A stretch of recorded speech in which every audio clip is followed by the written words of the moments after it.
हाँ जी। तो अब हम पढ़ रहे हैं महाकवि बाण भट्ट रचित कादंबरी। और वर्तमान में जो कहानी शुरू चल रही है हमारी, तो जब कहानी शुरू हुई है तब तोते ने, शुक ने राजा शूद्रक को कहानी सुनानी शुरू की है। तो वर्तमान में जो उपस्थित पात्र हैं वो है शुक और शूद्रक। शूद्रक ही क्या है, कहानी सुना रहा है तोता राजा शूद्रक को, और राजा शुक को पकड़ के लाई थी चांडाल कन्या। अब पूरी विस्तार से कहानी में पढ़ेंगे, लेकिन यहाँ पर जो है शॉर्टकट में बता रहा हूं आपको कि शुक तोता जो है वो शूद्रक को कहानी सुना रहा है। और ये शुक कौन है? पिछले जन्म में ये वैशंपायन था। और राजा शूद्रक जो फिलहाल राजा है वो कौन था? वो पिछले जन्म में चंद्रापीड़ था। और चंद्रापीड़ कैसे बना और ये शुक वैशंपायन कैसे बना? तो उससे पहले देखिए, शुरुआत में ये थे चंद्रमा और पुंडरीक। ये दोनों चंद्रमा और पुंडरीक थे।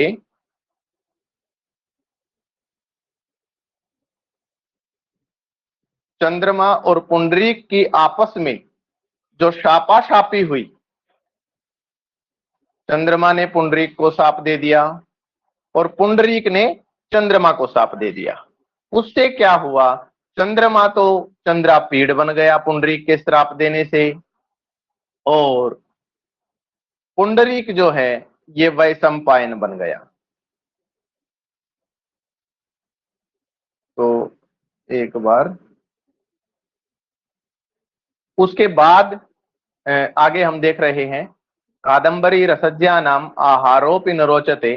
कादंबरी के रसिकों को आहार भी अच्छा नहीं लगता है। देखिए, इसमें मैं अतिशयोक्ति वाली बात नहीं, बल्कि जो हकीकत है उस पर जाना चाहता हूं। कहने का मतलब ये कहना चाहता है कि कादंबरी में जिसको रस आ जाता है उसको भोजन भी अच्छा नहीं लगता। अब लोकल भाषा में कहेंगे क्या भाई रोटियों का काम कादंबरी से चल जाता है क्या? इसका मतलब नहीं, बल्कि वास्तविकता क्या है कि कादंबरी में रस लिए बिना, आहार छोड़ के, खाना छोड़ के जब कादंबरी पढ़ेंगे तो कादंबरी में रस आने लगेगा। और फिर जब रस आएगा तो उस रस के जो रसज्ञ हैं उनको फिर भोजन अच्छा नहीं लगेगा। कहने का मतलब यह है कि कादंबरी हमें एकाग्रता से पढ़नी पड़ेगी, तब जाकर के समझ आएगी, तब उसमें रस आने लगेगा, फिर उसको छोड़ने के लिए मन नहीं करेगा। तो चलिए हम आगे बढ़ रहे हैं। चंद्रमा और पुंडरीक इन दोनों की सापासापी हुई, तब चंद्रमा चंद्रापीड़ बना और पुंडरीक वैशंपायन बना। अब देखिए पुंडरीक कौन है? पुंडरीक जो है वो है महाश्वेता का प्रेमी। पुंडरीक महाश्वेता का प्रेमी है। एक बार एक स्टूडेंट के पास और लिंक भेज देता हूं मैं। आप जुड़े हुए स्टूडेंट हैं, एक बार मुझे बैक जाऊंगा तो कभी ना निकालना है। इसमें मेरे पास इस क्लास का लिंक भेजे जिससे हम जुड़े हुए हैं, जिससे हम जुड़े हुए हैं उसका लिंक भेजें, जिससे मैं और स्टूडेंट्स को शेयर कर सकूं जो जुड़ना चाहते हैं। 80 59 64 40 42 पर भेजें एक बार प्लीज।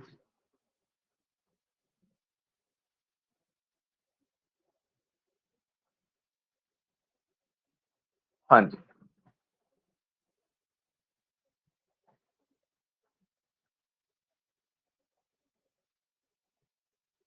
एक बार अभी मैं बोलना शुरू कर रहा हूँ।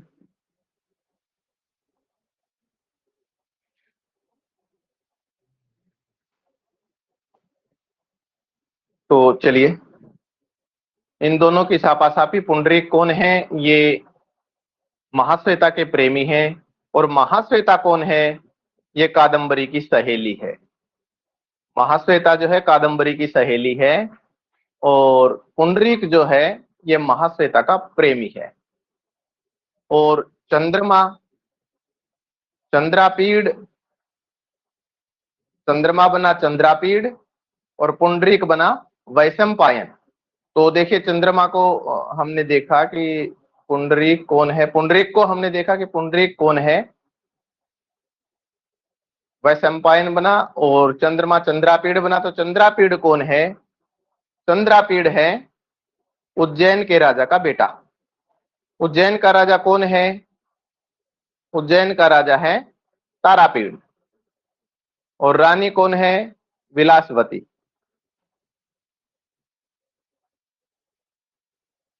एक मिनट।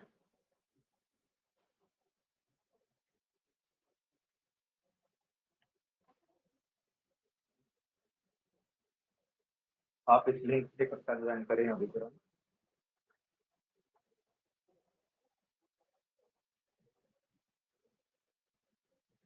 हाँ जी। तो उज्जैन के राजा तारापीड़ और रानी विलासवती का पुत्र है चंद्रापीड़। जो पहले चंद्रमा था, चंद्रमा से चंद्रापीड़ बना था, वो चंद्रापीड़, उस चंद्रापीड़ के पिता का नाम है तारापीड़ और माता का नाम है विलासवती।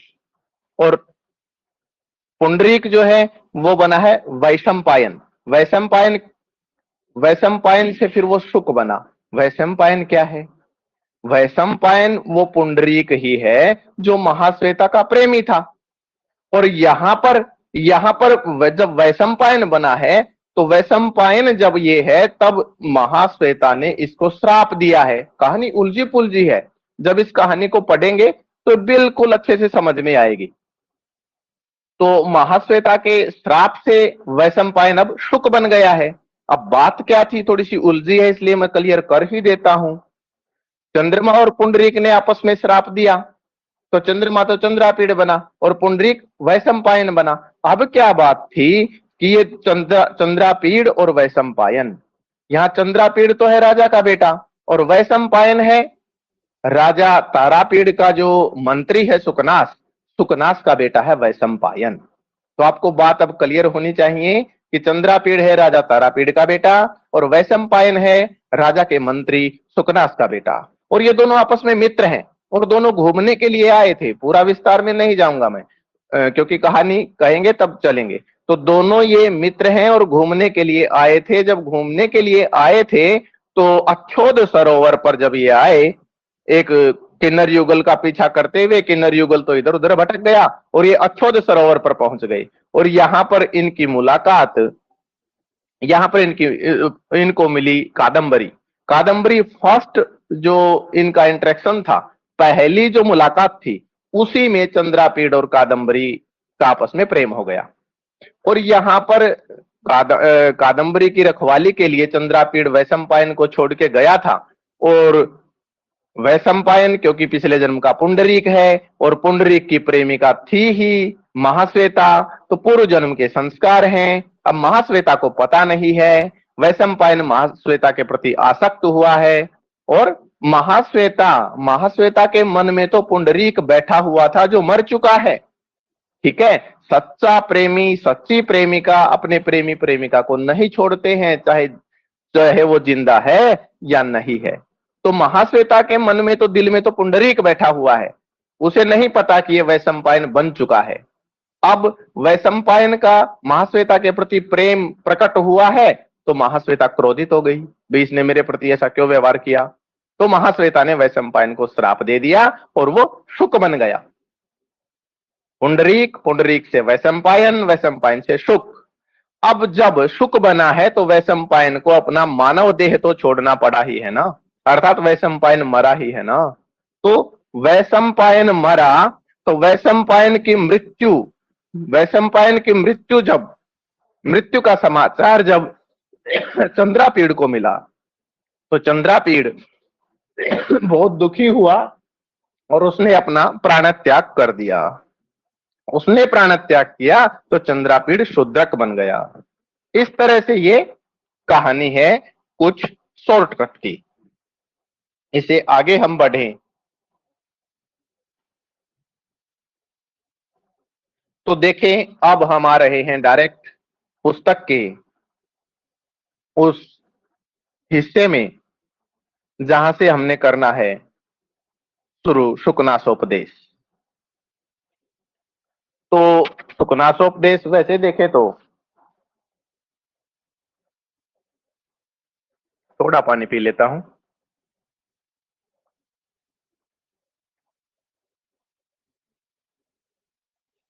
शुकनास क्योंकि राजा तारापीड़ का मंत्री है और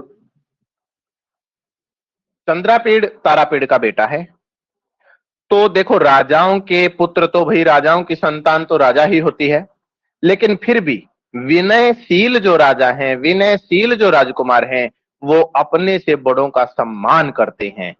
तो चंद्रापीड़ जो है वो सुकनास, जो उसके राज पिता तारापीड़, राजा तारापीड़ का मंत्री है जो सुकनास, तो चंद्रापीड़ सुकनास का सम्मान करता है, इज्जत करता है। तो यहां पर क्या है कि सुकनास के पास चंद्रापीड़ आया है और फिर जो है सुकनास कुछ उपदेश, यद्यपि पता है कि भाई बेटा बाइक अच्छे से चला लेता है ना, फिर भी घर का बड़ा आदमी कहता बेटा आराम से चलाना, क्योंकि उसके मन में रहती है कि फिर भी मैं कह दूं, फिर भी थोड़ा सा अच्छे से चलाए तो अच्छा है। तो यहां पर बात क्या है, यहां पर बात यही है,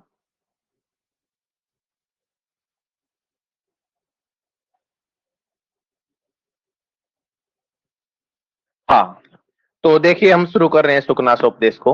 सुकनास यहाँ पर चंद्रापीड़ को उपदेश दे रहे हैं, और सुकनासोपदेश, सुकनास का उपदेश शुरू तो होएगा यहां से, ताता चंद्रापीड़, यहां से शुरू होएगा, लेकिन उसकी भूमिका रूप है ये एवं समतिक्रामत्सु दिवसेषु, यहां से ये भूमिका है। तो इस भूमिका में हम जाएंगे,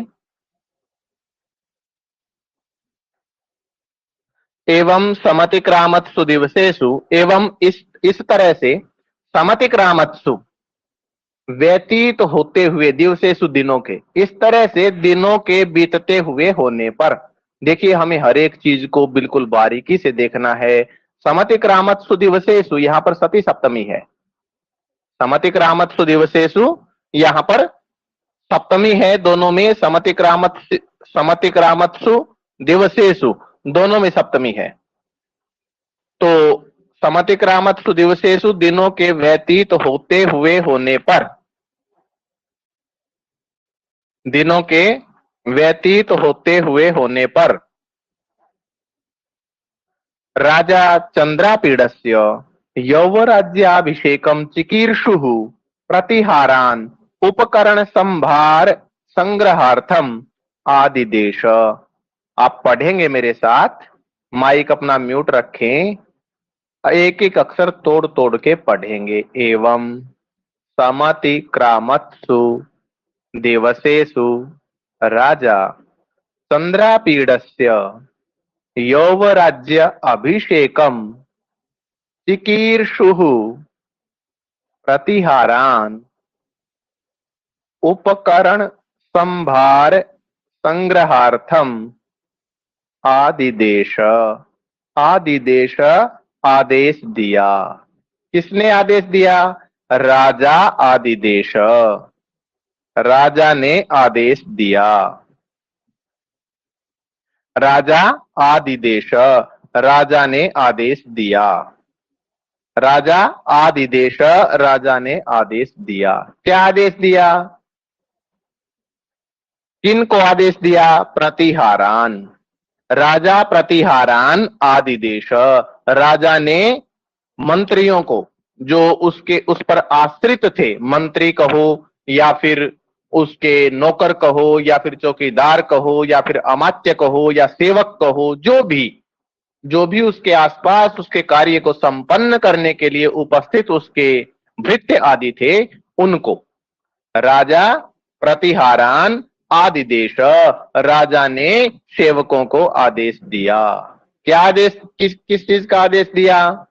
उपकरण संभार संग्रहार्थम। उपकरण संभार संग्रहार्थम। उपकरण, किस चीज का उपकरण? सामग्री, जो सामान है उसको इकट्ठा करने के लिए। तो फिर देखो, एक बार वर्णन है कि राजा अकबर और बीरबल साथ में गए हुए थे, और ऊपर से बुगले और बगुलियां आसमान में उड़ रहे थे और बादल आसमान में छाए हुए थे। ठीक है, तो अकबर ने कहा, बीरबल सबसे अच्छा भोजन क्या? बीरबल बोले, महाराज खीर होती है। और 6 महीने पहले कहा था, बीरबल सबसे अच्छा भोजन क्या? बीरबल बोला, महाराज खीर होती है। और 6 महीने बाद बारिश का मौसम आ गया। दोनों घूमने गए थे, ऊपर बगुले बगुलियां थे और बारिश का मौसम था। अकबर ने कहा बीरबल ऊपर। बीरबल बहुत समझदार था, बोला महाराज ऊपर शक्कर, ठीक है, नहीं तो ऊपर कह देता बगुले बगुलियां। तो यहां पर देखिए कि जिस चीज का जिक्र है, हाँ सारे बीरबल नहीं है, यहां पर जिक्र है यौवराज्याभिषेकम। फिर भी थोड़ा बहुत बीरबल तो हमें बनना पड़ेगा। यौवराज्याभिषेकम चिकीर्षुहु, युवराज का अभिषेक। चंद्रापीडस्य यौवराज्याभिषेकम चिकीर्षुहु, चंद्रापीड़ को युवराज पद पर अभिषिक्त करना चाहने वाले राजा ने, राजा आदिदेश, राजा ने आदेश दिया यौवराज्याभिषेकम, चंद्रापीडस्य यौवराज्याभिषेकम चिकीर्षुहु, राजा ने सेवकों को आदेश दिया। राजा प्रतिहारान आदिदेश, राजा ने सेवकों को आदेश दिया। किस प्रकार का राजा था? चंद्रापीडस्य यौवराज्याभिषेकम चिकीर्षुहु, चंद्रापीड़ को युवराज पद पर अभिषिक्त करने की इच्छा वाले राजा ने आदेश दिया। किनको? सेवकों को। क्या आदेश दिया? उपकरण संभार संग्रहार्थम, युवराज को अभिषिक्त करने के लिए, युवराज का अभिषेक करने के लिए जो उपयोगी सामग्री है उसको इकट्ठा करने का आदेश दिया।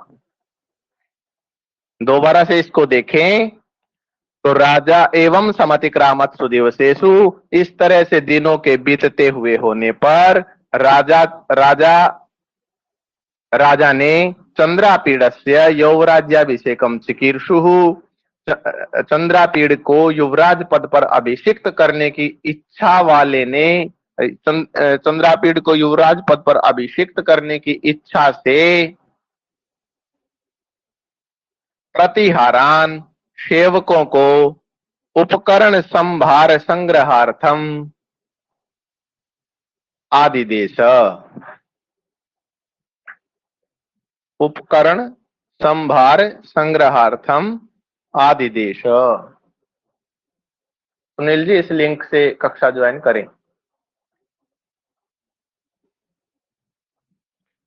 तो यहां पर हम देख रहे हैं आगे, इस प्रकार दिनों के बीतते हुए होने पर राजा चंद्रापीड़ ने राजा तारापीड़ ने चंद्रापीड़ को युवराज पद पर अभिषिक्त करने की इच्छा वाले राजा ने प्रतिहारों को युवराज पद पर अभिषिक्त होने के लिए आवश्यक जो सामग्री है उसको इकट्ठा करने का आदेश दिया। समुपस्थित यौवराज्याभिषेकंच, समुपस्थित यौवराज्याभिषेकं च तम कदाचित दर्शनार्थम आगतम आरूढ़ विनयम अपि विनीततरम इच्छन सुकनासः सविस्तरम उवाच। तो अब देखिए यहां पर क्या कह रहा है। यहां पर तो जिक्र आया था कि इस प्रकार से दिनों के बीतता हुआ होने पर राजा कैसा राजा? चंद्रापीड़ को युवराज पद पर अभिषिक्त करने की इच्छा वाला राजा। तो इस प्रकार के उस राजा ने प्रतिहारों को, सेवकों को उपकरण संभार संग्रहार्थम आदिदेश, आवश्यक सामग्री इकट्ठा करने के लिए आदेश दिया। आगे आप मेरे साथ साथ बोलेंगे, समुपस्थित यौवराज्य अभिषेकंच तम कदाचित दर्शनार्थम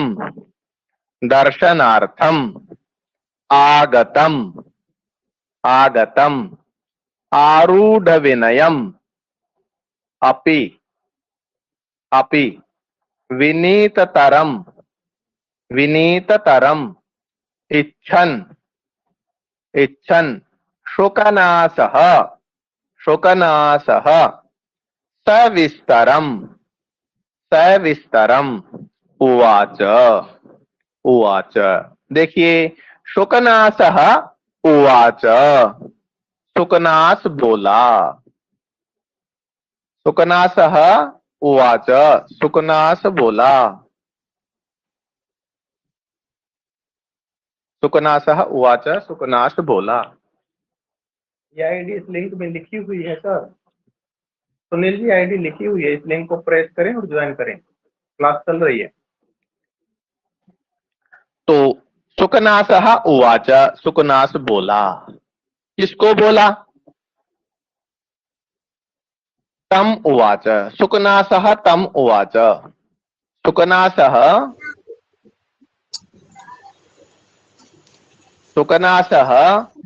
तम उवाच, शुकनास उसको बोला, किसको? शुकनासः तम सविस्तरम उवाच, शुकनास ने उसको विस्तार पूर्वक कहा। अब देखो किसको कहा, इस बारे में यहां पर क्लियर आ रहा है।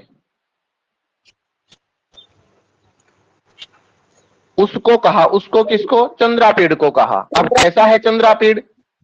चंद्रापीड़ के विशेषण यहां पर बता रहा है।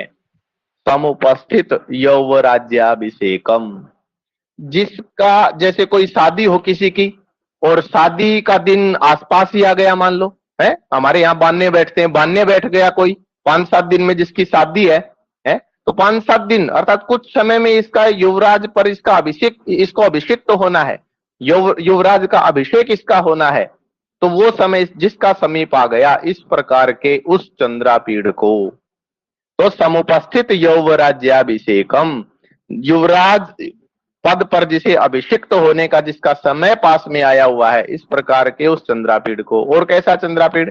कदाचित दर्शनार्थम आगतम, जो कभी दर्शन के लिए आया है, बस कभी घूमते घमाते ऐਵੇਂ ही दर्शन के लिए आया, मिलने के लिए आया है शुकनास से, तो उसको। और कैसा है वो? आरूढ़ विनयम।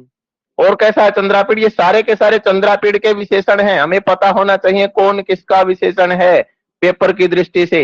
आरूढ़ विनयम अपि, जो विनयशील है, विनय से युक्त है, विनय पर जो आरूढ़ है, इस प्रकार के उस चंद्रापीड़ को भी। और कैसा है वो? विनीत तरम इच्छन, विनीत तो है लेकिन विनीत से भी विनीत तर, हम तरप और तमप प्रत्यय लगा रहे होते हैं, यहां पर तरप प्रत्यय है, विनीत तरम, उसको और ज्यादा विनीत करना चाहता हुआ, इच्छन चाहता हुआ। शुकनासः, शुकनास ने सविस्तरम उवाच, विस्तार पूर्वक कहा। तो समुपस्थित यौवराज्याभिषेकम च, और निकट में ही उपस्थित युवराज के अभिषेक वाले उसको, उस चंद्रापीड़ को, जो कभी दर्शन के लिए आया हुआ है और जो विनय से युक्त है, उसको भी और ज्यादा विनीत बनाने की इच्छा वाले शुकनास ने विस्तार पूर्वक कहा। फिर सुने एक बार इसकी हिंदी। एवं समतिक्रामत सुदिवसेषु राजा चंद्रापीडस्य यौवराज्याभिषेकम चिकीर्षुः प्रतिहारान उपकरण संभार संग्रहार्थम आदिदेश। आपको ऐसे ही पढ़ना आना चाहिए, चाहे आप 10 बार पढ़े इसको, लेकिन आपको पढ़ना आना चाहिए। तो आगे देखें। सर एक डाउट था। हाँ जी, हाँ जी बोलिए। सर जो अभी तारापीठ है वो किस राज्य के राजा, उज्जैनी या विदिशा, कौन सी नगरी है सर? अभी इस देखिए जन्म विदिशा में नगरी है, विदिशा नगरी है, उज्जैन, उज्जैन जो है उज्जैन है, उज्जैन के राजा है तारापीठ। तारापीठ। तो सर जो अभी जो है वो तो सारा वर्णन विदिशा का है ना, तो विदिशा में जो तारापीठ है वो वहां पर कौन थे? चंद्रापीठ तो खुद वहां पर, जब आप बता रहे हैं जैसे कि वो भ्रमण के लिए या दर्शनार्थ के लिए आए थे, तो चंद्रापीठ तो राजकुमार है, चंद्रापीठ राजा का कहीं वर्णन नहीं है। हाँ, तो सर जो तारापीठ अभी वो विदिशा के राजा हैं? विदिशा नगरी है, उज्जैन प्रदेश है, जैसे हरियाणा में। ठीक है सर, ठीक है, समझ आ गया। वही डाउट था जैसे हमारे, हाँ, हम हरियाणा का सीएम कहें नायब सैनिक हो या रोहतक का, मैं क्लियर कर रहा हूँ ना, रोहतक का कहें या हरियाणा का कहें, तो हरियाणा का है, रोहतक उसके हरियाणा में अंदर रोहतक है। प्रदेश, हाँ हाँ ठीक है सर, समझ ठीक है गई। ना, लेकिन वैसे कई जगह उज्जैन के पूछा कि अंदर है जैसे प्रश्न, विदिशा। हाँ, कि वो फिर तारापीठ जो दोनों है वो ऑप्शन किस, नहीं देगा, वो फिर अच्छा दोनों सर, ऑप्शन नहीं देगा, उज्जैन और विदिशा दोनों नहीं देगा। और यदि ठीक ऐसा है कुछ सर, होगा तो मैं क्लियर भी कर दूंगा इस बात को। ठीक है, ठीक ठीक है चलिए सर, आगे देख बोलिए। रहे हैं हम। जी तो आगे हम देख रहे हैं, इस प्रकार दिनों के बीतता हुआ होने पर राजा तारापीड़ ने चंद्रापीड़ को युवराज पद पर अभिषिक्त करने की इच्छा वाले ने अपने सेवकों को उपयुक्त सामग्री इकट्ठा करने के लिए आदेश दिया। और समुपस्थित युवराज्याभिषेक अंच, जो जिसके युवराज पद पर अभिषिक्त होने का समय निकटतम है, इस प्रकार के उसको, जो कभी दर्शन के लिए आया हुआ है और जो विनयशील है, विनयशील होते हुए भी उसको और अधिक विनीत बनाने की इच्छा से सुकनाथ ने विस्तार पूर्वक उपदेश दिया। अब यदि व्याकरणिक अंश आप देखें, मैं एक बार में अर्थ ही स्पष्ट करना चाहता हूं, नहीं तो सारी बातें यदि हम स्पष्ट करने लगे तो कहीं अर्थ दूर ना चला जाए। नहीं तो आप इसमें देखें, इच्छन, इच्छन शत्रंत रूप है। ठीक है, उवाच, उवाच का आपको आना चाहिए पूरा। तो ये व्याकरणिक अंश आप अपने आप इसमें जरूर जो हो सके वो ढूंढ लें। मैं एक बार में अर्थ क्लियर कर रहा हूं, दूसरा जब राउंड आएगा तब इसको और दूसरे तरीके से भी हम पढ़ेंगे। तो चलिए अब शुरू हो रहा है। वास्तव में जो सुकनाथ का उपदेश है, ये तो 2.5 लाइनें थी, ये सुकनाथ के उपदेश की केवल भूमिका मात्र थी। आगे है, ताता चंद्रापीड़, हे ताता चंद्रापीड़। सुकनाथ कह रहा है, तात अपने से छोटे के लिए यहां पर संबोधन किया गया है कि हे ताता चंद्रापीड़।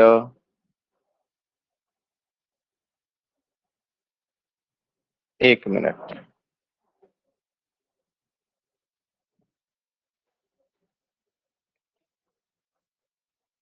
सुनील जी, लिंक को प्रेस करो, आप ज्वाइन हो जाओगे। या तो आपने वो नहीं कर रखी होगी ट्रीटमेंट ऐप सही से, उसको कौन सी ऐप आपने डाउनलोड की उसमें कोई कमी रही होगी, पुराने वाले को नहीं की है। और न्यू एडिशन है, इसको डाउनलोड करो और इस लिंक से ज्वाइन करो। नहीं तो मैं क्लास पूरी करके फिर आपसे बात करूँगा। ठीक है, तो देखिए यहाँ पर जो है, ताता चंद्रापीड़, तात अपने से छोटे के लिए संबोधन होता है। ताता चंद्रापीड़, विदित वेदितव्यस्य, एक एक शब्द को तोड़ के पढ़ने की आदत डालें। विदित वेदितव्यस्य, विदित वेदितव्यस्य, अधीत सर्वशास्त्रस्य, विदित वेदितव्यस्य, अधीत सर्वशास्त्रस्य, ते न अल्पम अपि उपदेष्टव्यम अस्ति। टुकड़े करने आने चाहिए, यहां पर दीर्घ संधि है, न अल्पम, अपि यहां पर यण संधि है, यह को ई हो गया, अपि उपदेष्टव्यम अस्ति। ताता चंद्रापीड़, विदित वेदितव्यस्य, अधीत सर्वशास्त्रस्य, ते न अल्पमपि उपदेष्टव्यम अस्ति। अब देखो इसमें, केवलंच, केवलंच, निसर्गतः एव, यहां पर भी टुकड़े करने आने चाहिए। अभानुभेद्यम, अरत्नालोकछेद्यम, अप्रदीप प्रभापनेयम, अतिगहनम, तमो यौवन प्रभवम। तो यहां पर आप देखेंगे, आप बोलेंगे मेरे बाद, एक बार अक्षर तोड़ तोड़ के बोलने का आप अच्छे से अभ्यास आपको होना चाहिए। विदित वेदितव्यस्य, अधीत सर्वशास्त्रस्य, ते, आप बोलेंगे विदित वेदितव्यस्य, विदित वेदितव्यस्य, अधीत सर्वशास्त्रस्य, अधीत सर्वशास्त्रस्य, ते न अल्पम अपि उपदेष्टव्यम अस्ति। केवलंच, केवलंच, निसर्गतः, निसर्गतः एव, अभानुभेद्यम, अरत्नालोकछेद्यम, आप बोलेंगे अप्रदीप प्रभापनेयम अतिगहनम तमो यौवन प्रभवम। यहीं से शुरू कर दिया सुकनास ने। पहले तो कह रहा है कि विदित वेदितव्यस्य, विदित जिसको सब कुछ ज्ञान है, विदित है जिसको सब कुछ पता है, जो सब कुछ जानता है, सब कुछ का जो जानकार है, विदित। वेदितव्यस्य, वेदितव्य जानने योग्य, जानने योग्य को जो अच्छे से जानता है। वेदितव्य होता है जानने योग्य, वेदितव्यस्य विदित, विदित वेदितव्यस्य जो जानने योग्य का जानकार है, जानने योग्य को जो अच्छी तरह से जानता है। और अधीत सर्वशास्त्रस्य, अधीत जिसने पढ़ लिया है, सर्वशास्त्र सारे शास्त्र, जिसने सारे शास्त्रों को पढ़ लिया है। अर्थात चंद्रापीड़ को कह रहा है सुकनास कि आप जानने योग्य को जानने वाले हैं, सभी शास्त्रों को आप पढ़ चुके हैं, तो इस प्रकार के तेरे लिए अल्पम अपि उपदेष्टव्यम नास्ति, थोड़ा सा भी उपदेश देने के योग्य आप नहीं हैं। अर्थात आपको थोड़ा सा भी उपदेश देने की आवश्यकता नहीं है। अब कोई कहे कि बेटा हाँ तेरे को बाइक अच्छे से चलानी आती है, तू भीड़ में भी ढंग से निकाल लेता है, तू दिल्ली में भी चला लेता है, तो तेरे को थोड़ा सा भी कुछ बताने योग्य शेष कुछ नहीं है कि तेरे को कुछ बताया जाए। यही बात यहाँ पर शुकनास कह रहा है चंद्रापीड़ को कि तू जानने योग्य को जानने वाले के लिए और सभी शास्त्रों को जिसने पढ़ लिया है, इस प्रकार के तेरे लिए उपदेश देने योग्य थोड़ा सा भी शेष नहीं है, थोड़ा सा भी उपदेश देने का कोई स्थान अवकाश नहीं है। इतनी बात इस लाइन में कही है। अब कह रहा है केवलंच, केवल निसर्गतः एवं स्वाभाविक रूप से ही, प्रकृति से ही, नेचुरल, नेचर से ही, निसर्गतः एवं नेचर से ही, स्वाभाविक रूप से ही। अब देखो क्या कह रहा है, स्वाभाविक रूप से क्या होता है भाई, सारी चीजें ठीक हैं लेकिन तू जवान है। स्वाभाविक रूप से ही यौवन प्रभवम तमः, मैं बिल्कुल अंत में आ गया हूं। यौवन प्रभवम तमः, जवानी के प्रभाव से जो उत्पन्न हुआ अंधकार है। यौवन प्रभवम तमः, जवानी के अंधकार से उत्पन्न, जवानी के प्रभाव से जो उत्पन्न हुआ वो तमः जो अंधकार है वो कैसा होता है? अभानुवेद्यम, अरत्नालोक छेद्यम, अप्रदीप प्रभापनेयम, अतिगहनम। यौवन प्रभवम अतिगहनम तमः, जवानी के प्रभाव से उत्पन्न हुआ जो गहन अंधकार है उसके वो कैसा है, उसके विशेषण है ये अभानुवेद्यम, अरत्नालोक छेद्यम, अप्रदीप प्रभापनेयम। तो देखिए भानुवेद्यम क्या होता है, पहले अ को हटा के मैं अर्थ बताना चाहूं तो भानुवेद्यम होता है सूर्य से जिस अंधकार को भगाया जा सके। रात्रि का जो अंधकार होता है, सुबह सूर्य निकलता है तो अंधकार स्वतः ऑटोमेटिक दूर हो जाता है। लेकिन यौवन प्रभवम जो तमः, जवानी के प्रभाव से अति गहनम जो गहन जो अंधकार है वो अभानुवेद्यम, वो सूर्य के द्वारा उसका भेदन नहीं किया जा सकता है, वो सूर्य के द्वारा भेदन करने योग्य नहीं है। चलो भी ठीक है, सूर्य निकलता है तब ये अंधकार दूर नहीं होता। फिर कोई कहेंगे जी ठीक है, गुफाओं में भी तो अंधकार रहता है, सूर्य निकलता है तो वहां भी तो किसी न किसी प्रकार से रोशनी की ही जाती है, अंधकार को भगाया जाता है। अगला उपाय कर लेंगे जी हम तो। किसी ने कहा भाई हमारे पास तो रत्न है, रत्नों की रोशनी होती है, मणि माणिक की इत्यादि, ठीक है, तो हम उनकी रोशनी से अंधकार को दूर कर लेंगे। लेकिन ये कह रहा अरत्न आलोक छेद्यम, रत्नालोक छेद्यम, रत्नों के प्रकाश से जिस अंधकार को दूर किया जाए। लेकिन ये कह रहा अरत्नालोक छेद्यम यौवन प्रभवम, यौवन प्रभवम तमः अरत्नालोक छेद्यम, जवानी से उत्पन्न हुआ जो अंधकार है वो रत्नों के आलोक से उसको दूर किया नहीं जा सकता, उनसे भी दूर करने के लिए योग्य नहीं है वो। रत्नों का प्रकाश भी रत्नों के प्रकाश से भी जवानी के अंधकार को दूर नहीं किया जा सकता। फिर कोई बोला जी हम तो दीपक जला लेंगे, प्रदीप प्रभापनेयम, दीपक की प्रभा से, दीपक की ज्योत्सना से, ज्योति से इसको दूर करेंगे। लेकिन यहाँ पर सुकनास कह रहा है कि यौवन प्रभवम अति गहनम तमः अप्रदीप प्रभापनेयम, दीपक की रोशनी से भी ये दूर करने योग्य नहीं है। यह जो अंधकार है अति गहनम, ये बहुत गहरा है, बहुत घना है, ये अप्रदीप प्रभापनेयम, दीपक की रोशनी से भी ये दूर करने योग्य नहीं है।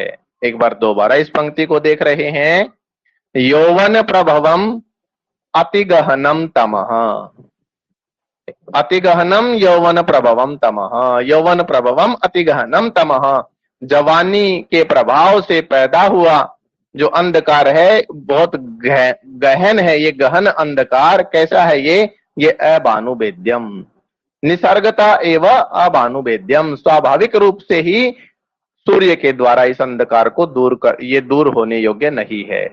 और यौवन प्रभवम तमः निसर्गतः एवं अरत्नालोक छेद्यम, ये जवानी के प्रभाव से उत्पन्न हुआ अंधकार आलोक से, रत्नों के आलोक से दूर होने योग्य नहीं है। और जवानी के प्रभाव से उत्पन्न हुआ ये जो प्रकाश है ये प्रदीप की प्रभा से, दीपक की रोशनी से दूर होने योग्य नहीं है, ये बहुत घना है। क्या ये पंक्तियां 2, 4, 4.5 पंक्तियां आपको क्लियर हैं क्या? किसी को क्लियर ना हो तो बताएं। जी सर क्लियर है। आगे बढ़े। देखो अब इसमें यहां पर जो ये शब्द आए हैं इनके विशेषण लिखे हुए हैं। यहां पर आया था ते, विदित वेदितव्यस्य अधीत सर्वशास्त्रस्य ते, और उसी तरह से आया था अति गहनम यौवन प्रभवम तमः। तो यौवन प्रभवम तमः देखिए यहां पर हम देखेंगे ते के विशेषण है विदित वेदितव्यस्य अधीत सर्वशास्त्रस्य, विदित वेदितव्यस्य अधीत सर्वशास्त्रस्य ते, विदित वेदितव्यस्य अधीत सर्वशास्त्रस्य ते। तो यहाँ पर ये ते के विशेषण है। ते इत्युक्ते चंद्रापीडस्य, षष्ठी विभक्ति है। विदित वेदितव्यस्य अधीत सर्वशास्त्रस्य चंद्रापीडस्य, ये ते के विशेषण है, चंद्रापीड के विशेषण है। वैसे ही अति गहनम यौवन प्रभवम तमः, तमः के विशेषण है अति गहनम यौवन प्रभवम और अभानुभेद्यम, अभानुभेद्यम अरत्नालोक छेद्यम अप्रदीप प्रभापनेयम अति गहनम और यौवन प्रभवम। ये 5 विशेषण हैं तमः के। तमः के विशेषण है अभानुभेद्यम, अर्थात सूर्य के प्रकाश से ये भेदने योग्य नहीं है। अरत्नालोक छेद्यम, रत्नों के प्रकाश से इसको दूर नहीं किया जा सकता है। अप्रदीप प्रभापनेयम, दीपक की रोशनी से इसको दूर नहीं किया जा सकता है। अति गहनम, ये बहुत गहन अंधकार है। कौन सा? जो यौवन प्रभवम, जवानी से जो उत्पन्न हुआ है। तो इससे आगे हम बढ़ना चाहते हैं। किसी को इन पंक्तियों में से कुछ पूछना हो तो बोले। चलिए हम आगे चल रहे हैं फिर। सर एक शब्द है अभी। हाँ जी सर मुझे ये पूछना था, जो ते का जैसे आपने अभी परिचय दिया, तो ते यहाँ पर आई थिंक युष्मत का चतुर्थी होना चाहिए, क्योंकि वो कह रहे हैं ना जैसे सुकनाश कि तुम्हारे लिए, अब वो चंद्रापीठ के विशेषण है सारे कि जिन्होंने पहले से जो सब कुछ जान गए हैं या शास्त्रों का अध्ययन जिन्होंने कर लिया है, तो षष्ठी और चतुर्थी दोनों में बनता है। तो जैसे वो कह रहे तुम्हारे लिए इतना भी उपदेश जो है वो मात्र शेष नहीं है, मतलब थोड़ा सा भी देने के लिए, तो सर चतुर्थी होगा या षष्ठी होगा? हाँ, राजबाला जी बोल रहे हैं, पूनम जी बोल रहे हैं? पूनम जी बोल रहे हैं सर। हाँ पूनम जी, देखिए यहाँ पर हम लिए तो हिंदी अर्थ थोड़ा सा समझाने के लिए कई बार निकल जाता है, नहीं तो ये द्वितीया, चतुर्थी और षष्ठी तीनों में ते बनता है और ये षष्ठी का है। अच्छा सर, वही डाउट था सर, क्योंकि अगर तुभ्यम लेंगे तो चतुर्थी होगा और नहीं तो षष्ठी। फिर नहीं, ये षष्ठी का है, इसीलिए मैं विशेषण बता रहा हूँ जिससे क्लियर हो जाए और याद रहे कि विदित वेदितव्यस्य अधीत सर्वशास्त्र से दोनों षष्ठी के हैं। तो ते भी षष्ठी। और इस तरह के क्वेश्चन निश्चित रूप से पेपर में पूछने योग्य हैं। यहाँ पर ते की विभक्ति कंफर्म बनती है पूछने योग्य। तो ऐसे क्वेश्चंस को जरूर आप दिमाग में लें। जरूरी नहीं है कि मैं सारे बता पाऊंगा, लेकिन आप पूछें, हाँ आप अपने आप सर्च करें, आपको क्लियर हो गया, ठीक है, नहीं हुआ तो हाँ पूछें। हाँ, ठीक क्योंकि है। सर आपने विशेषण षष्ठी में बताया ना, तो फिर मुझे डाउट हुआ, क्योंकि मैं तो हम हाँ, तुम्हारे लिए ऐसे कर रही थी, चतुर्थी और षष्ठी दोनों नहीं सेम नहीं बनते नहीं, हैं तीन।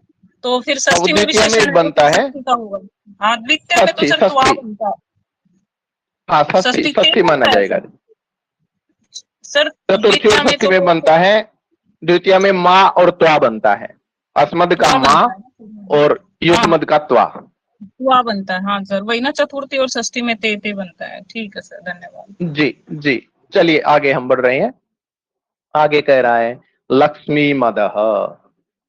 आप बोलेंगे, माइक अपना म्यूट रखेंगे, अपरिणाम उपशमः दारुणः लक्ष्मी मदः। अपरिणामोपशमः, अपरिणामोपशमो दारुणो लक्ष्मी मदः। लक्ष्मी मदः दारुणः अपरिणामोपशमः। अपरिणाम उपशम दो शब्द हैं, संधि विच्छेद करेंगे, गुण संधि है। तो कुछ चीजें ऐसी होती हैं कि कुछ मद ऐसे होते हैं, जो जो बुढ़ापा आता है ना, बुढ़ापा आता है तो कुछ नशे ऑटोमेटिक ढीले हो जाते हैं, समझदारी आ जाती है कि वास्तव में ये चीज करने से नुकसान है, तो मैं ये नहीं करूंगा। लेकिन लक्ष्मी मदः, धन का, पैसे का जो मद है वो दारुण, भयंकर है, कठोर है, निष्ठुर है ना। दारुण मतलब भयंकरता, कठोरता इत्यादि शब्दों में इसका प्रयोग है। तो लक्ष्मी का जो मद है, पैसे का जो घमंड है, वो दारुण, वो कठोर है, निर्दयी है, निष्ठुर है। और अपरिणाम उपशम, परिणाम आने पर, परिणाम कहते हैं कि जीवन की परिणाम की स्थिति।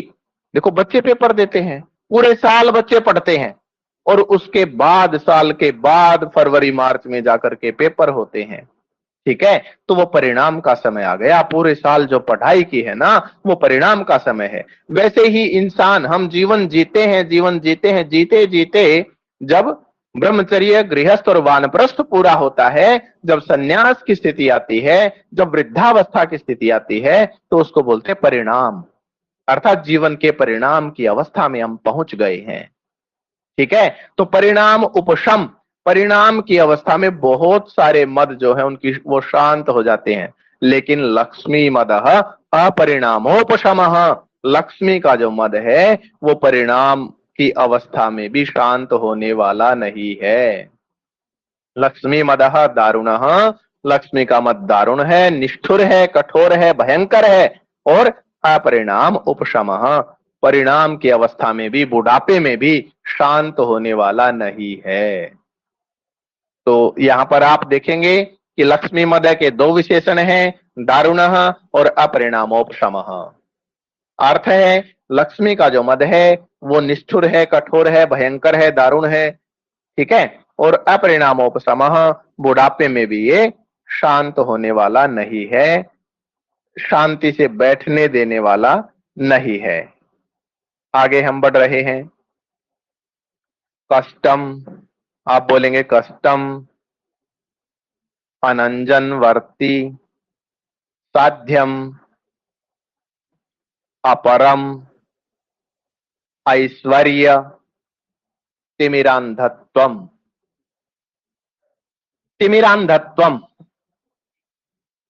तिमिरांधत्वम के बारे में यदि मैं हरियाणवी में बताऊं, तो हमारे यहाँ पर एक रोग बोलते थे, जिसको हिंदी में तो रतौंधी बोलते हैं और हरियाणवी में बोलते हैं राचुंदा। ठीक है, तो रतौंधी जो रोग होता है, जो राचुंदा जो होता है, क्या होता है, देखो वैसे तो अंधेरे में सबको कम दिखता है, लेकिन कुछ व्यक्ति ऐसे हों जो अंधेरा रात होने पर उनको जैसे दिन में उल्लू को दिखाई नहीं देता, वैसे ही रात में उनको बिल्कुल ही ना दिखे, रतौंधी रोगी को, रतौंधी के रोगी को। तो कह रहा ऐश्वर्य तिमिरांधत्वम, ऐश्वर्य तो एक प्रकार से रतौंधी, रतौंधी रूपी रोग पैदा कर देता है। और कष्टम अनंजन वर्ती साध्यम, कष्टम कठिनता से, बहुत ही ये इसका विशेषण है। तिमिरांधत्वम का विशेषण है कष्टम, अर्थात बहुत कष्टकारी है। ऐश्वर्य रूपी जो रतौंधी है, एक रतौंधी तो शारीरिक रोग होता है, एक ये रतौंधी है ऐश्वर्य से उत्पन्न हुआ। तो ऐश्वर्य तिमिरांधत्वम, ऐश्वर्य जो है ईश्वरपना, अर्थात स्वामीपना, मालिकपना, प्रभुपना। संस्कृत में लिखता है ऐश्वर्यम प्रभुत्वम, अर्थात स्वामीपना। तो ये जो ऐश्वर्य है, ऐश्वर्य ऐश्वर्य तिमिरांधत्वम, ऐश्वर्य से ही, स्वामीपने से ही, मालिकपने के कारण से ही, ये मालिकपना ही अपने आप में जो तिमिर अंधत्वम, तिमिर है, जो अंधकार है, जो रतौंधी है, और उस ऐश्वर्य रूपी रतौंधी से जो अंधत्वम, जो अंधापन है, दिखाई न देने की स्थिति है। ऐश्वर्य तिमिरांधत्वम, जो स्वामीपना रूपी जो अंधकार है, स्वामीपना रूपी जो रतौंधी रोग है, उस रतौंधी रोग से जो अंधापन पैदा हुआ है, दिखाई न देने की स्थिति पैदा हुई है, वो क्या है? देखो, यदि और कोई रोग हो तो भी आंख में कोई सुरमा डाल लेंगे, कोई काजल डाल लेंगे, कोई दवाई डाल लेंगे, कोई गोमूत्र डालेगा, कोई प्याज और नींबू का रस डालेगा, कोई ना कोई इलाज बताएगा। तो हो सकता है किसी न किसी को कुछ ना कुछ, या पूरा या आधा या कुछ % तो आराम हो जाए। लेकिन ये ऐश्वर्य रूपी जो अंधकार है, ऐश्वर्य रूपी जो रतौंधी है, उससे जो पैदा हुआ अंधापन है, उससे जो अंधपन आया है, वो अंधपन अनंजन वर्ती साध्यम, अंजन से, अर्थात आंख में डालने वाली दवाई से, काजल से वो सिद्ध करने योग्य नहीं है।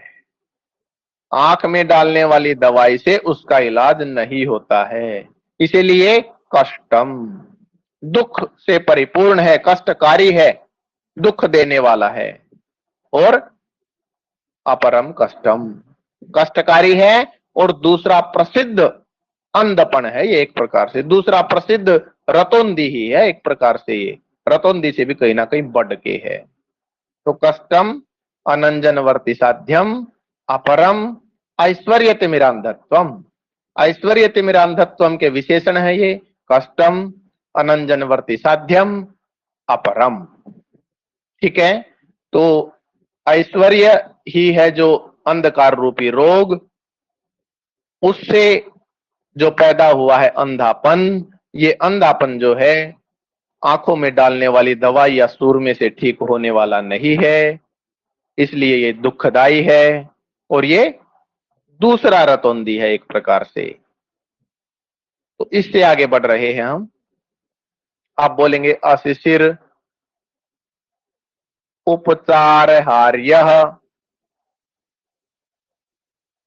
अतितीव्र दर्प दाह ज्वर ऊष्मा, दर्प दाह ज्वर ऊष्मा। तो देखिए यहां पर कह रहा है दर्प दाह ज्वर ऊष्मा।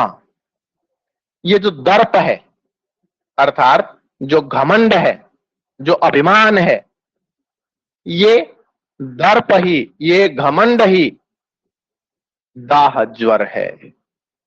ये घमंड ही जो है वो दर्प दाह ज्वर ऊष्मा, ये घमंड ही जो है वो तेज ताप, तीव्र बुखार, तेज बुखार, और उस बुखार से उत्पन्न हुई जो गर्मी, ऊष्मा। आप इसके टुकड़े करके देखें, दर्प दाह ज्वर ऊष्मा।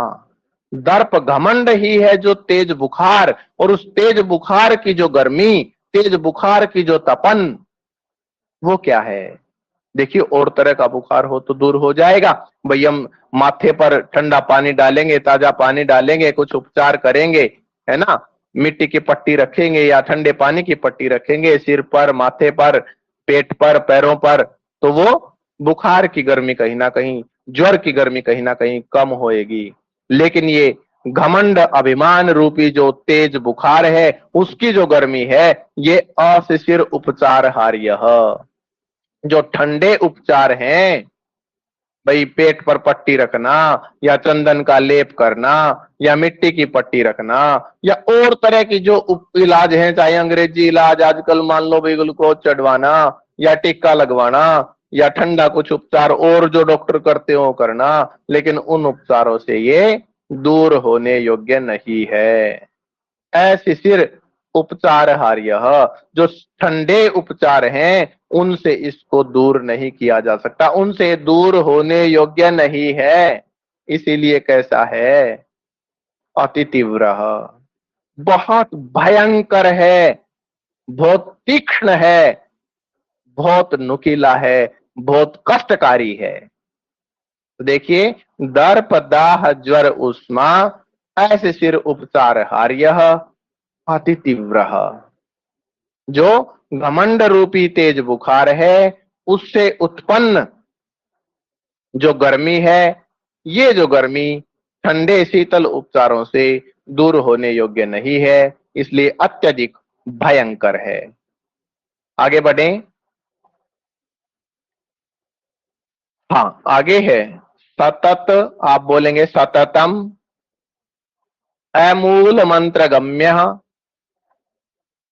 विषम विषय विषास्वाद मोह। सततम अमूल मंत्र गम्य विषम विषय विषास्वाद मोह। सततम निरंतरम, लगातार, अमूल मंत्र गम्य विषम विषय विषास्वाद मोह, ये जो विषयों के आस्वाद का मोह है, कुछ कुछ देखते रहते हैं, फोन की आदत पड़ गई, फोन वीडियो देखते रहते हैं, कुछ काम की नहीं है, न तो वो पानी लाके पिलाती, न अनाज लाके खिलाती वो वीडियो, है ना, न वो ठंडा लाके पिलाती, न चाय दूध पिलाती, लेकिन लत लग गई वीडियो देखने की। तो क्या है वो, विषय विषास्वाद मोह, विषयों के प्रति जो हमारा आस्वाद का मोह बढ़ गया है ना। विषय क्या है, जो सांसारिक सांसारिक जो विषय हैं, किसी को जीभ का स्वाद पड़ गया, है ना, किसी को ठंडा फ्रिज का पानी पीने का टेस्ट पड़ गया, बस पसीने में तरम तर है तो भी बोतल गटक गटक पी जाता है। किसी को कोई शौक, किसी को कोई शौक, है ना, किसी को फीमेल को मेल का शौक हो गया, मेल को फीमेल का शौक हो गया, है ना। तो ये विषय है, विषय विष, विषय ही है विष, विषय ही है जहर, विषय ही है गलत काम पैदा करने के कारण, गलत काम में प्रवृत्त करने के हेतु, अनर्थ के हेतु। तो विषय ही है विष, और इस विष का आस्वाद, इस विष को चखने का जिसे आदत लग गई, विष को चखने की जिसको लत लग गई, इस आस्वाद का जो मोह, तो उस लत से जो मूर्छित हो जाता है एक प्रकार से। आप देखो जो नशेड़ी व्यक्ति है, छोटे छोटे बच्चों को हम देखते हैं, पढ़ा रहे होते हैं, यदि उनको वो चीज ना मिले, सूंघने की चीज, यदि वो सूंघने की चीज ना मिले, वो बेहोश हो जाते हैं। तो क्या है, उसके प्रति इतना लालायित तो होना, मूर्छित हो जाना।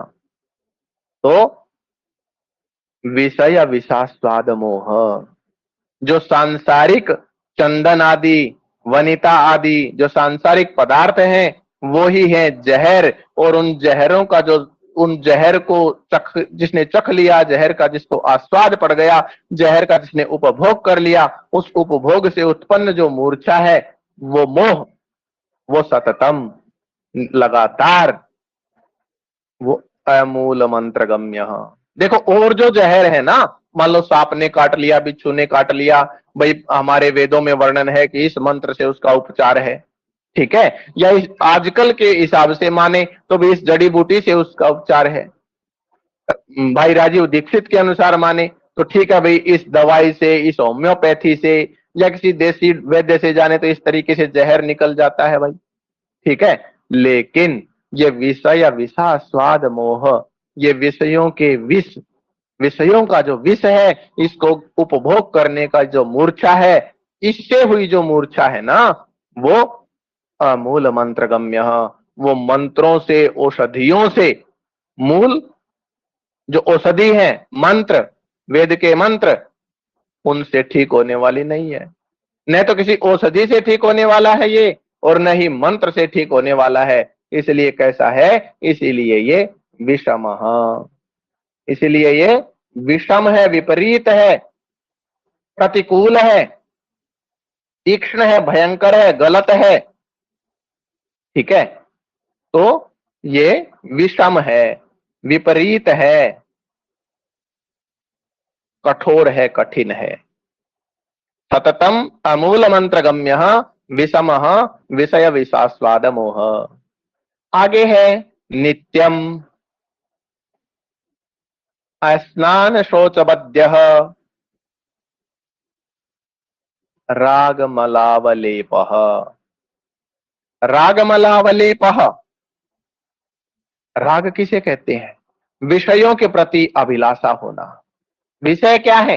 वही चंदन वनिता, प्रक चंदन वनिता आदि, माला पुष्प, है ना, मेल का फीमेल के प्रति आकर्षण, फीमेल का मेल के प्रति आकर्षण, सांसारिक भोग्य पदार्थ, भाई मैं तो एसी में ही रहूं, है ना, मैं फ्रिज की बढ़िया बढ़िया चीजें खाऊं गर्मी में, सर्दी में गर्मा गर्म शकरकंदी ही खाऊं, और तरह तरह की जीभ के स्वाद हैं, शरीर को और तरह के आनंद जो है वो सारे के सारे विषयों के अंदर कहो, या फिर उनके प्रति जो लालच है वो राग के अंदर कहो। विषयों की अभिलाषा ही राग है, और वो विषयों की अभिलाषा रूपी राग ही मल है, वो ही कीचड़ है, और उस कीचड़ का अवलेप, उस कीचड़ का जो अवलेपन है, रागमलावलेप, विषयों की अभिलाषा रूपी जो मल है, उस मल का जो अवलेप है, मल जो हमारे अंदर लिथड़ा हुआ है। देखिए शरीर के बाहर क्या होता है? शरीर के बाहर हमारे मैल लगा हुआ है, मान लो मिट्टी लग गई, धूल जम गई, है ना, कोई गोबर लग गया, कोई गारा लग गई, है ना, किसी भी तरह की मिट्टी चिपक गई, तो हम क्या करते हैं? साबुन से, सरफ से वो धोने योग्य है। ठीक है, हम स्नान करेंगे, अंदर यदि कुछ आंतड़ियों में कुछ फंस गया तो शौच करने से, फ्रेश होने से वो इलाज हो जाएगा, बाहर शरीर के चिपका स्नान करने से हो जाएगा। लेकिन राग रूपी मल का अवलेप हो गया, वो तो नित्य स्नान, नित्यम स्नान शोचबद्य, वो प्रतिदिन स्नान करते रहो, शौच जाते रहो, लेकिन फिर भी उसका इलाज संभव नहीं है। आगे है अजस्त्रम, अक्षपावसान प्रबोधा, अक्षपावसान प्रबोधा घोरा च राज्य सुख सन्निपात निद्रा भवति इति विस्तरेण अभिधीयते।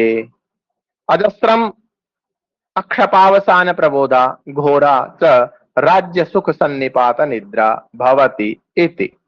भवति इति में सवर्ण दीर्घ संधि है। ठीक है, तो होती है, क्या होती है? राज्य सुख सन्निपात निद्रा।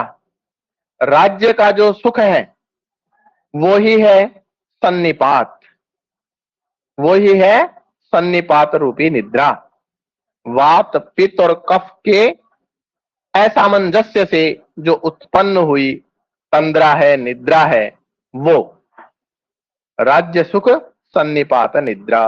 राज्य के सुख से उत्पन्न हुआ जो राज्य जो सुख है, राज्य का जो सुख है, जो भी गद्दी पर बैठ जाता है वो आनंद में आनंदित हो जाता है। तो राजा राजगद्दी पर बैठने का जो आनंद है वही एक प्रकार से सन्निपात निद्रा है। सन्निपात निद्रा अर्थात वात, पित्त और कफ के तालमेल के बिगड़ जाने से रोग उत्पन्न हो जाते हैं, और भयंकर वो रोग है। और ये राज्य सुख रूपी जो भयंकर निद्रा है, भयंकर रोग है, ये क्या है? देखो, और निद्रा तो रात्रि समाप्त होएगी तो नींद टूट जाएगी। क्षपावसान प्रबोधा, और निद्रा तो क्या होती है? क्षपा, क्षपा कहते हैं रात्रि को, और अवसान उसकी समाप्ति। क्षपा कहते हैं रात्रि को, और अवसान उसकी समाप्ति, रात्रि का अवसान। तो क्षपावसान प्रबोधा, और निद्राएं तो रात्रि के अवसान होने पर जागृत होने अर्थात टूटने वाली होती हैं, विजागृत हो जाएगा।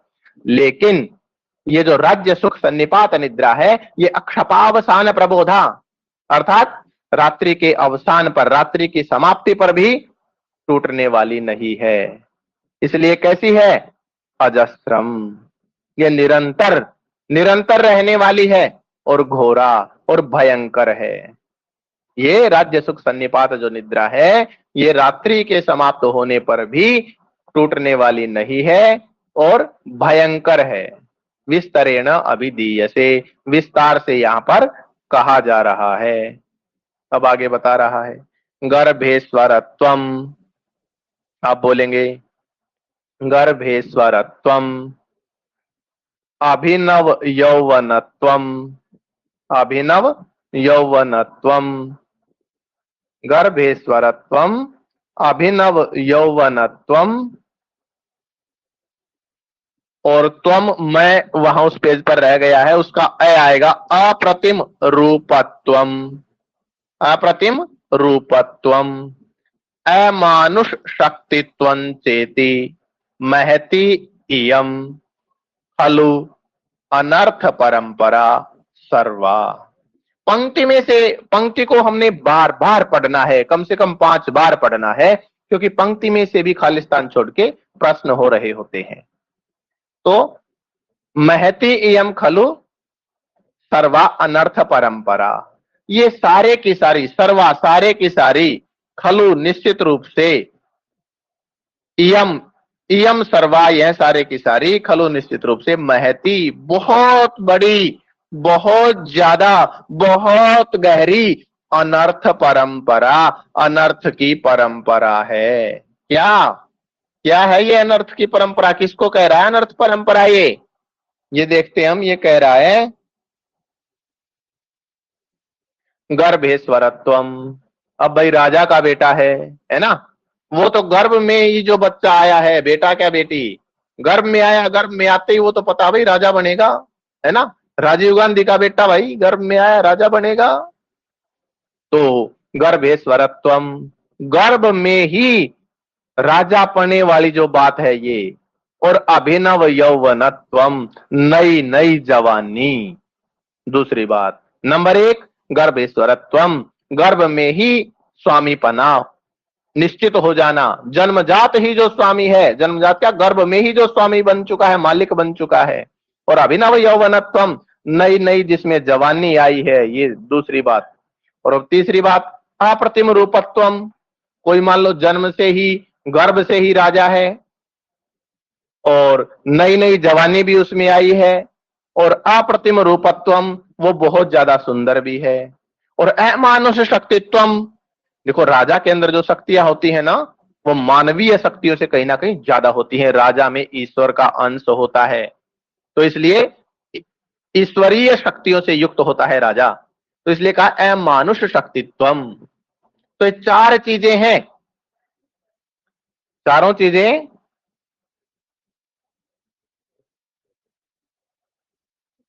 गर्भेश्वरत्वम, गर्भ से ही ईश्वरपना, स्वामीपना, अभिनव यौवनत्वम, नई नई जवानी, और अप्रतिम रूपत्वम, अत्यधिक सौंदर्य, और दैवी शक्तियां।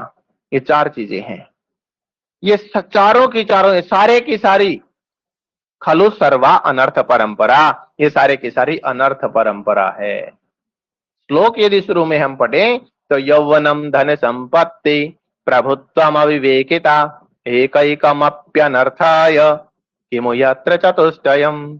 अर्थात ये चारों की चारों, यौवन जवानी, धन संपत्ति, प्रभुता अर्थात राजापना, स्वामीपना, मालिकपना, और अविवेकिता, थोड़ा सा अविवेकी हो जाना, विवेकशीलता से रहित हो जाना, ये एक ही कमप्यनर्थाय, एक एक करके भी अनर्थ के लिए पर्याप्त हैं, और जहां पर सारी हो जाए वहां तो कहना ही क्या। तो यहां पर ये चारों हैं चंद्रापीड़ के अंदर। तो सुकनास कह रहा है इयम सर्वा खलु महती अनर्थ परंपरा, ये सारे की सारी खल निश्चित रूप से बहुत बड़ी अनर्थ की परंपरा है। आगे यही बात कह रहा है, अविनयानाम, बोलेंगे आप, अविनयानाम एकैकम अपि एषाम अविनयानाम एकैकम अपि एषाम आयतनम किमुत समवायः। अविनयानाम एकैकम अपि एषाम आयतनम, एकैकम अपि एषाम अविनयानाम आयतनम। ये एक एक भी अविनय के लिए, एक एक, ये जो चारों चीजें हमने दी हैं, चारों चीजों का जो वर्णन किया है, इनमें से एक एक भी, अलग अलग एक एक भी, प्रत्येक अलग अलग भी अविनयानाम, बुरे कार्यों का, दुष्चरित्रों का, उल्टे कामों का, आयतनम, उत्पत्ति स्थान मानो, इसका भंडार मानो। जैसे पानी के लिए समुद्र है ना, वैसे ही ये चारों चीजें उल्टे कामों के लिए, बुरे कामों के लिए, बुरी चेष्टाओं के लिए उत्पत्ति स्थान है। उसका ये मान लो गोदाम है दुष्चरितों का। और ऐसा समवाय, समवाय, इनका जो समूह है, यदि ये चारों या दो या तीन या चारों इकट्ठी हो तो फिर तो समवाय किम होता। यदि समवाय हो, इकट्ठी हो जाए, तो फिर तो कहना ही क्या। आगे है यौवनारंभे च प्रायः शास्त्र जल प्रक्षालन निर्मला अपि कालुष्यम उपयाति बुद्धि।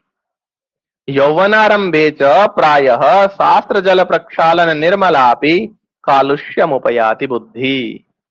यौवनारंभे, जवानी के आरंभ में। देखिए, कोई कितना भी भला इंसान कहता रहे, घर वाले कई बार ओवर कॉन्फिडेंस में हो जाते हैं कि मेरा बेटा तो बहुत सच्चरित्र है भाई, सीधे रास्ते पर जाता है, सीधे पर आता है। मेरी बेटी तो नजर उठा के ही नहीं देखती। और बाद में पता चलता है जब बेटा कहता है, माँ, पापा, डैडी, ये तेरा पोता है, ये तेरी बहू है। अरे ये कहां से ले आया, है ना।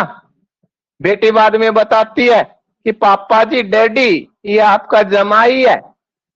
ठीक है, तो वो क्या, वो जवानी है। ठीक है, विश्वास अच्छी बात है अपनी संतान पर, विश्वास अच्छी बात है अपने प्रेमियों पर, अपने प्रेमी व्यक्तियों पर, अपने परिवार के सदस्यों पर। लेकिन अति विश्वास आएगा जब हम पढ़ेंगे, हितोपदेश आदि पढ़ेंगे, वहां पर वर्णन आएगा कि न विश्वसेद अविश्वस्ते, विश्वस्ते नाते विश्वसेत, इत्यादि बातें आएंगी। तो चलिए हम पढ़ रहे हैं यौवनारंभे च प्रायः, जवानी के आरंभ में, प्रायः, लगभग लगभग, सामान्यतया, यही मान लो कि सब में ही ऐसा होता है। क्या होता है, शास्त्र जल प्रक्षालन निर्मला बुद्धि कालुष्यमुपयाति। शास्त्र जल प्रक्षालन निर्मला, शास्त्र के जल से धोकर के जिसको निर्मल बना दिया है, इस प्रकार की वो बुद्धि भी कालुष्यम उपयाति, कालिक को प्राप्त हो जाती है। जवानी के आरंभ में प्रायः, सामान्य तौर पर, अक्सर ऐसा देखा गया है कि जवानी के आरंभ में शास्त्र जल प्रक्षालन निर्मलापि बुद्धि, शास्त्र के जल से धोकर के निर्मल की हुई बुद्धि भी कालुष्यम उपयाति, कालिक पने को प्राप्त हो जाती है। और अनुज्झित धवलता अपि सैरागा एव भवति यूनाम दृष्टि। देखिए इसका संधि छेद, सैरागैव का सैरागा एव, सरागा एव, सैरागा राग सहिता, राग युक्ता। तो यूनाम दृष्टि ही, युवन शब्द है, षष्ठी बहुवचन है यूनाम। यूनाम दृष्टि ही, जवानों की जो दृष्टि है, देखने की जो पावर है। कहते हैं ना भाई, इसकी दृष्टि ही ऐसी है, ये देखता ही ऐसे है। अर्थात वो दृष्टि कोई आंखों से ज्यादा दिखता हो या कम दिखता हो, ऐसा नहीं है। वो कहीं ना कहीं बुद्धि, दिमाग की उपज है वो दृष्टि। तो यूनाम दृष्टि, जवानों की जो दृष्टि है, युवक और युवतियों की जो दृष्टि है, वो अनुज्झित धवलतापि सैरागा एव भवति। अनुज्झित धवलतापि, जिसने धवलता को नहीं त्यागा है, जिसने सफेदी को नहीं त्यागा है। अनुज्जित धवला, हाँ सॉरी, जिसने धवल चमक को, सफेदी को अनुज्जित नहीं त्यागा है, जिसने सफेदी को नहीं त्यागा, अर्थात जो उज्जवल है, उज्जवल होती हुई भी जवानों की जो दृष्टि है, युवक युवतियों की जो दृष्टि है, जवानी की अवस्था वाले व्यक्तियों की जो दृष्टि है, वो धवलता को न छोड़ी हुई होते हुए भी, अर्थात शुक्ल है, बिल्कुल निश्चल है, बिल्कुल निष्कपट है, बिल्कुल बेदाग है, उसके बावजूद भी सैरागा एव भवती, राग सहिता एव भवती, अर्थात राग से वो युक्त होती ही है। ठीक है, राग से युक्त होती ही है। राग हमने पहले भी जिक्र आया है कि सांसारिक विषय भोग इत्यादि राग के अंतर्गत आते हैं। आगे है अपहरती च, आप बोलेंगे अपहरती च वात्येव शुष्क पत्रम समुद्भूत रजो भ्रांति अति दूरम आत्मेच्छया यौवन समये पुरुषम प्रकृति ही, प्रकृति ही पुरुषम अपहरती, प्रकृति पुरुष का अपहरण कर लेती है। ठीक है, कब? यौवन समये, जवानी की अवस्था में। पुरुष का मतलब केवल मेल नहीं है, यहां पर पुरुष का अर्थ है आत्मा से लिया है। कई बार पुत्र का जिक्र आता है, पुत्र का अर्थ है पुत्र और पुत्री दोनों, बहुत स्थानों पर। यहां पुरुष का अर्थ है युवावस्था में प्राप्त हुए जो व्यक्ति हैं, चाहे मेल चाहे फीमेल। तो प्रकृति ही पुरुषम अपहरती, प्रकृति पुरुष का अपहरण कर लेती है। कब? यौवन समय, युवावस्था में। कैसे? अब उपमा, अब दूसरे की तुलना देके बता रहा है कि जैसे वात्येव शुष्क पत्रम, जैसे हवा। हरियाणवी में यदि देखो तो, हिंदी में बताऊं तो झंझावात कहते हैं, हरियाणवी में उसको बंबुड़िया कहते हैं, है ना। कहीं और कुछ कहते होंगे, हमारी साइड बंबुड़िया कहते होंगे। तो झंझावात से आप समझिए, जो झंझावात होता है, वायु, झंझावात की वायु, भंबुड़िए की जो हवा है, वो शुष्क पत्रम, सूखे पत्ते को, समुद्भूत रजो भ्रांति, उठी हुई जो धूल है उस धूल की भ्रांति से, वायु के पक्ष में। और प्रकृति के पक्ष में जो उठी हुई रजोगुण की भ्रांति है, उठी हुई जो रजोगुण उठा हुआ है, उस रजोगुण से कहीं ना कहीं बुद्धि आच्छादित हो गई है, उसके द्वारा आत्मेच्छया अति दूरम अपहरती, अपनी इच्छा से बहुत दूर तक उसका अपहरण करती है। अब मान लो कोई बाइक वाला ट्रक के पीछे किसी हुक में, किसी नट में उलझ जाए, उसके बाइक का मेन हिस्सा, और ट्रक का ड्राइवर नींद में, वो शीशे में देखे ना, तो बाइक या बाइक वाला कितनी दूर तक घिसटेगा, ये तो भाई भगवान ही जाने।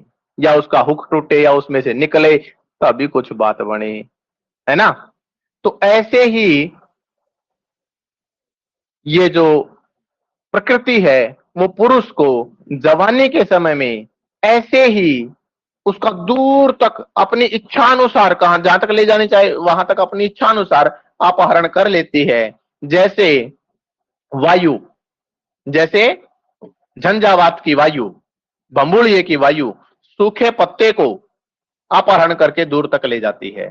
समोभूत रजोभ्रांति, समुद्भूत रजोभ्रांति, जो उठी हुई धूल कण है, उन धूल कणों की भ्रांति से। जैसे वायु झंझावात जो है सूखे पत्तों को उठी हुई धूल कणों की भ्रांति से अपनी इच्छानुसार बहुत दूर तक ले जाती है, वैसे ही प्रकृति ही पुरुषम, वैसे ही प्रकृति पुरुष को यौवन के समय में उठे हुए रजोगुण की जो भ्रांति है, उस भ्रांति से अपनी इच्छानुसार उसका अपहरण करती है, अपनी इच्छानुसार उसे बहुत दूर तक ले जाती है। उससे आगे बस एक दो लाइन और पढ़ेंगे, कोई ये ना सोचे कि बहुत ज्यादा पढ़ रहे हैं, बहुत ज्यादा नहीं पढ़ रहे हैं। इंद्रिय हरिण हारिणी च सतत दुरंते यम उपभोग मृग तृष्णिका। इंद्रिय हरिण हारिणी, इंद्रिय रूपी हिरण, इंद्रिय रूपी मृग, इनका हरण करने वाली है। मृग, इंद्रिय रूपी मृग का हरण करने वाली है। इंद्रिय रूपी मृग को आकर्षित करने वाली है। क्या? ये उपभोग मृग तृष्णिका। उपभोग, इयम उपभोग मृग तृष्णिका। ये उपभोग करने की जो हिरण की इच्छा, हिरण की क्या होती है? हिरण सोचता है कि मेरी नाभि में, है ना, वो है। या फिर हिरण सोचता है कि वहां पानी है, वहां बादल दिख रहा है, दौड़ा दौड़ा जाता है, फिर वहां, फिर उससे आगे दिखता है। तो मृग तृष्णा, मृग तृष्णा उसको बोलते हैं। तो ये जो है उपभोग मृग तृष्णिका, ये विषयों को भोग करने की जो मृग तृष्णा है, हिरण की तरह की तृष्णा है, ये सततम निरंतर, सतत दुरंता इयम, ये बुरे लगातार बुरे परिणाम देने वाली है, बुरे अंत देने वाली है, ये उपभोग मृग तृष्णिका।